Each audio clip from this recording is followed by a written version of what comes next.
Assalamualaikum warahmatullahi wabarakatuh. Yang terhormat Bapak Muhammad Bahaudin S.Hum, M.Hum, selaku pengampu mata kuliah Masail Fikiyah, dan teman-teman yang berbahagia. Kami dari kelompok 18 yang beranggotakan saya, Muhammad Yahya, dan Nailil Muna. Pertama, kami akan menjelaskan hukum memandikan jenayah korban mutilasi. Jumhur ulama berpendapat memandikan jenayah muslim hukumnya adalah fardu kifayah. Namun, dalam persoalan memandikan sebagian tubuh mayat, terdapat perbedaan di antara pakar hukum fikih atau fuqaha, tidak terkecuali Imam Abu Hanifah dan Imam Syafi'i.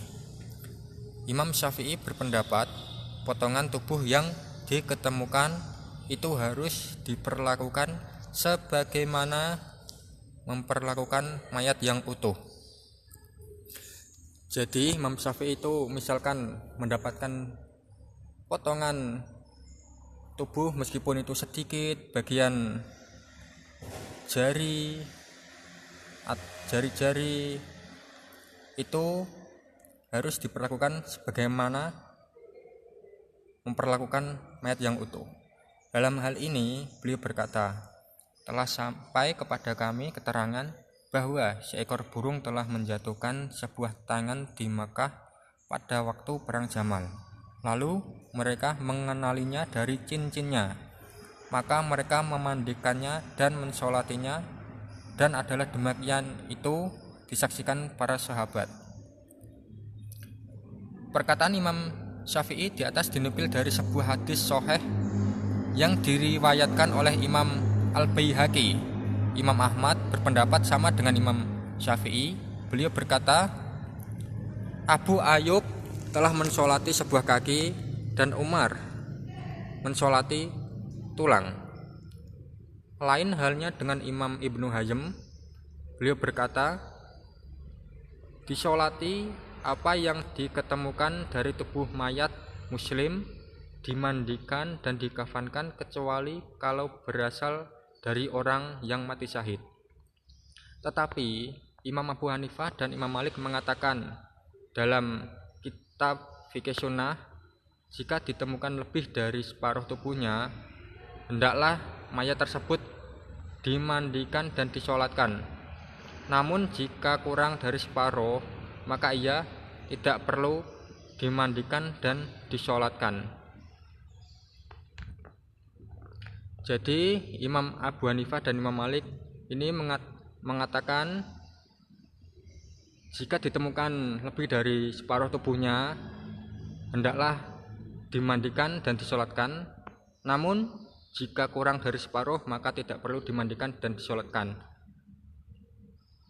Menurut Imam Abu Hanifah dan Imam Malik ini berbeda pendapat dengan Imam Syafi'i, yaitu meskipun mendapatkan potongan tubuh hanya sedikit, tapi tetap harus dimandikan dan disolati. Selanjutnya, cara mengurus jenayah hancur karena kebakaran atau lainnya.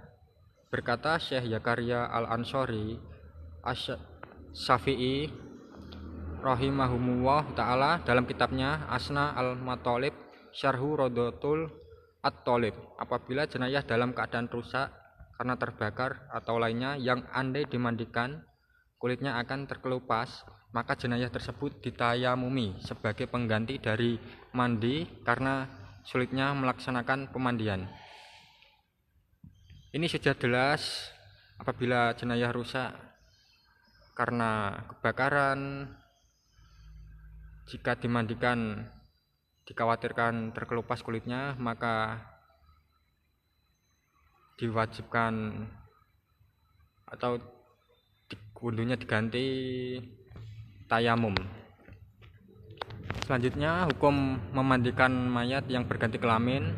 Perawatan mayit transgender menurut mazhab Abi Hanifah. Imam Yailai Al-Hanafi rahimahullah ta'ala dalam kitabnya Nasbu Ar-Royah fi Takhriji Al-Hadisi Al-Hidayah, apabila waria mati sebelum jelas perkaranya, maka laki-laki dan perempuan tidak boleh memandikannya, karena kehalalan memandikan banci tidak ditetapkan di antara laki-laki dan perempuan. Maka menjaganya karena mengandung keharuman dan ditayamumi dengan debu karena kesulitan memandikan.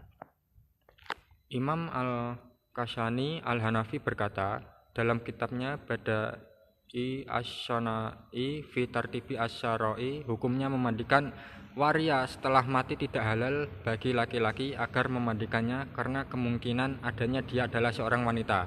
Juga tidak halal bagi perempuan karena kemungkinan mayitnya laki-laki, akan tetapi ditayamumi yang mentayamumi adalah pria atau wanita dan harus mempunyai hubungan kerabat dari si mayit, dan boleh mentayamuminya tanpa menggunakan sesobek kain. Jika bukan mahram, maka harus mentayamuminya dengan sesobek kain. Perawatan mayit transgender menurut madhab Imam Malik. Menurut kalangan pengguna pengikut Imam Malik, dari harta peninggalan waria yang mati dibelikan budak wanita untuk memandikannya. Jika ia tidak meninggalkan harta, diambilkan dari Baitul Mal untuk pembelian budak tersebut. Dan ketika Baitul Mal tidak ada harta, maka mayat waria tersebut ditayamumi. Perawatan mayit transgender menurut madhab Imam Syafi'i. Menurut Imam Syafi'i, yang berkewajiban memandikan mayit waria adalah mahramnya. Jika mayit warianya masih kecil, boleh dimandikan oleh siapapun, baik kaum wanita atau pria. Dan memandikannya harus hati-hati dengan menutup mata saat merabanya, karena masih dikategorikan darurat. Jika sudah balik, yang wajib memandikannya mahramnya. Jika mahramnya tidak ada, yang mau bisa dimandikan oleh siapapun dari laki-laki atau perempuan, namun tidak boleh syahwat dengan waria yang mati tersebut. Memandikannya di atas pakaiannya dalam kain yang dibentangkan, dan berhati-hati ketika melihat dan merabanya, karena memandikan mayat yang dewasa masuk dalam kategori darurat, sebab tidak ada mahram yang memandikannya. Perawatan mayit transgender menurut madhab Imam Ahmad, yaitu kunsa muskil berumur 7 tahun atau lebih. Ketika mati, maka ditayamumi oleh saudara mahramnya terlebih dahulu jika hadir.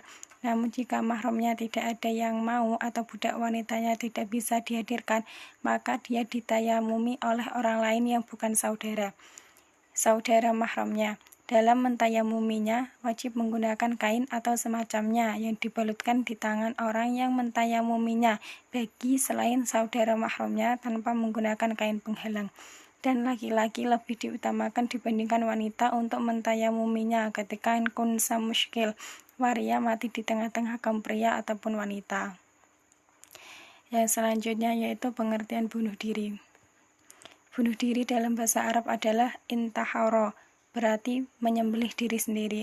Akan tetapi para fuqaha tidak memakai arti ini sebagai tentang ungkapan tentang seseorang yang bunuh dirinya.